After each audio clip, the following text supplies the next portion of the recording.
السلام عليكم ورحمة الله وبركاته. أولياء أمور طلاب الصف السادس الابتدائي، ولي الأمر المحتار وعايز أولاده يكونوا شطار، ركز معايا في كبسولات ليالي الامتحان.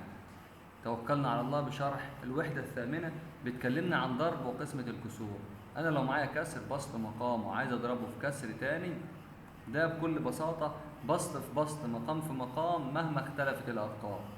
أما لو كان معايا كسرين وعايز أقسمهم، فهتبقى الأول زي ما هو والعلى تبقى فيه وشقلب البعديه. ده يوديني لسؤال مهم لما يقول له في الامتحان 2/5 مقلوب بتاعها 5/2. يا مستر أنا عايز العملي.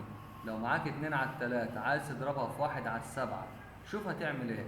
بسط في بسط مقام في مقام، هتبقى 2/21. أما العكس لو كانت معاك نفس المسألة لكن قسمة على 1/7، هنا كنا هنخلي الأول زي ما هو اللي هي 2/3، والعلى تبقى فيه وأشقلب البعدين، وكانت تبقى 14/3. الموضوع بكل بساطة.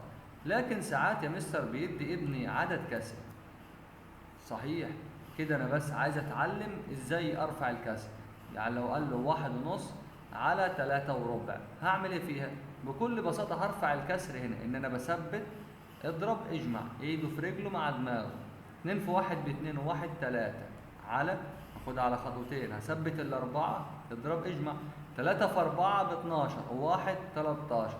هرجع كده احلها بكل بساطة، الأول زي ما هو والعلى تبقى فيه ونشقلب اللي بعديه 4/13.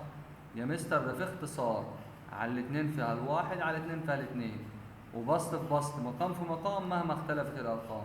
3 في 2 ب6، وواحد في 13 ب13. أتمنى أكون فدتكم ولو جزء بسيط. احنا كده بنعدي على أهم الحاجات اللي موجودة عندي في الوحدة الثامنة. متنساش الشعار بتاعنا مع مستر همام الرياضة في التمام.